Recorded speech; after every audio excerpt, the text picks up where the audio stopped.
لوگوں سے منوایا اور اس طرح زبردستی ہم سے بیعت لی۔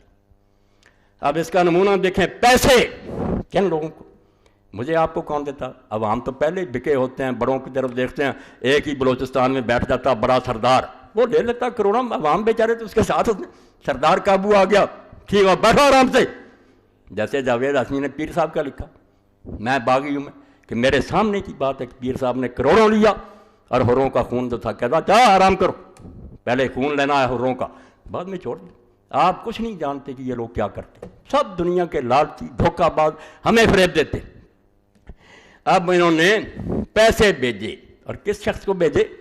عبداللہ بن عمر رضی اللہ عنہ۔ ایسے لوگ اندازہ کریں چھوٹے کیوں نہ بکتے، حضرت عمر کا صاحبزادہ، اس کو پیسہ 1,00,000 درہم، سرکاری خزانہ برباد ہو رہا، بیٹے کے لیے بیعت ہو رہی ہے، لوگوں کے ضمیر خریدے جا رہے ہیں، سودے ہو رہے ہیں کہ بکو۔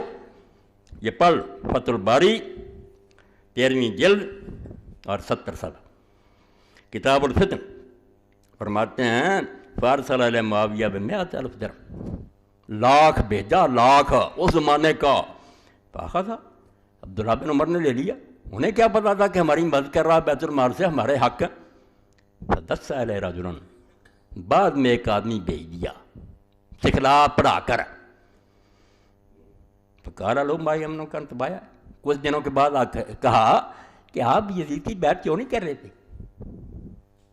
پہلے پیسہ دیا، کہا رہنا ذاک ذاک، انہوں نے کہا اچھا وہ لا کی امداد اس لیے تھی، یعنی عطا ذالک المال لاجل حقوق المبایا، میرا ایمان خریدنے کے لیے سودا کیا، اور رو اس پر کہ رسول اللہ کی محنت کس طرح ضائع ہو رہی ہے، اور یہ ٹکڑے بانٹے جا رہے ہیں کہ یہ دنیا کا ایک ہے مال جو بانٹ لو۔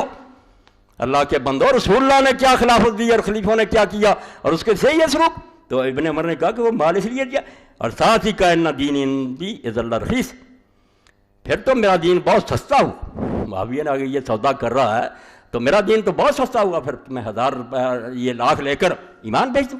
بعد میں جو بیعت انہوں نے کی صرف انہوں نے کی اور کسی نے نہیں کی، وہ بھی اس وجہ سے، وہ نیک نہیں سمجھتے۔ بعد میں عبد الملک کی بھی کی ہے، جس کے بارے میں لکھتے ہیں امام ذہبی رحمۃ اللہ علیہ میزان الاعتدال میں کہ اس شخص میں عدالت کیسے ہو سکتی ہے جس نے مسلمانوں کے خون بہائے، اور جس کا ایک گناہ ہی کافی ہے کہ حجاج جیسے آدمی کو مقرر کیا، جس نے 1,20,000 کو دربار میں لا کر ذبح کی۔ وہ عادل تھا، افضل الفجور، بڑا بدماش تھا وہ عبد الملک، مگر بیٹھ کر، کیونکہ ان کا اصول تھا کہ اگر جھگڑا مٹ جائے چلو جس طرح بیٹھ گیا بیٹھ، مگر اس وقت کہا کہ میں دین